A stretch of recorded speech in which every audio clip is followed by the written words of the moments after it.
Não existe absolutamente nenhuma forma de arte cristã que preceda o ano 200. Eu não estou falando de ícone, eu estou dizendo que não existe arte cristã antes do ano 200 DC.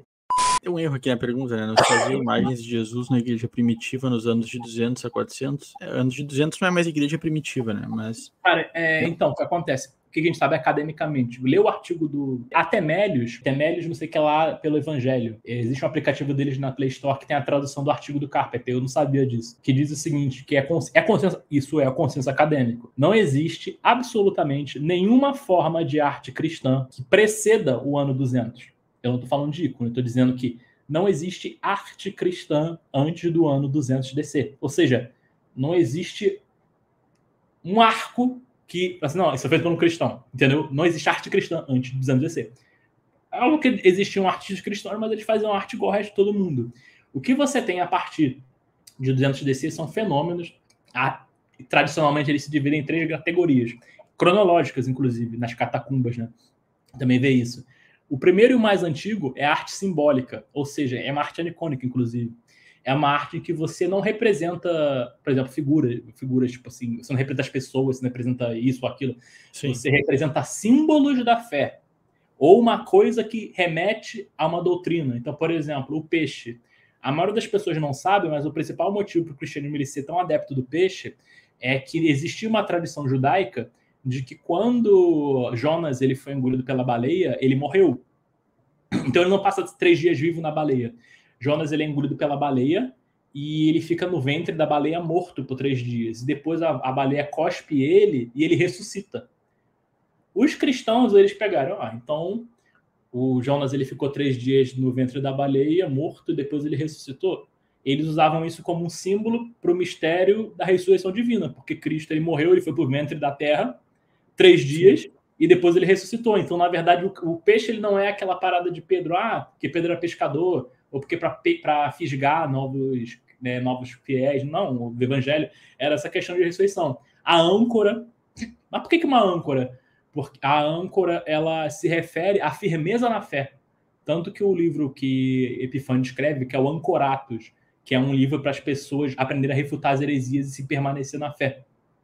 Então... A âncora era um símbolo de fidelidade, né, de perseverança. Você tinha a coroa, que fazia a analogia à divindade de Cristo. Você tinha a pomba, que ela fazia... As aves, no geral, elas falavam sobre o céu, esse tipo de coisa. E o pavão, que é o mais interessante, porque acontece... Na crença da época, crença científica da época, pseudociência, eles acreditavam que a carne do pavão ela não se decompõe quando ele morre. Então, o pavão ele morre, só que a carne dele não apodrece. Então, para eles, o pavão era um símbolo da vida eterna. Os cristãos, a ressurreição do corpo, esse tipo de coisa. Então, é uma coisa que, tipo assim, você vê, pavão, mas o que isso significa? Então, tem um significado simbólico por trás. O único, que é icônico, né, que é um pouco mais tarde, inclusive, do século, acho que é 4 ou 3, sei lá, que é o Bom Pastor, é uma referência a Cristo, que ele pega as ovelhas, então não é uma imagem de Cristo, uma coisa do tipo, não chega a ser isso não. Então você tem todos esses símbolos.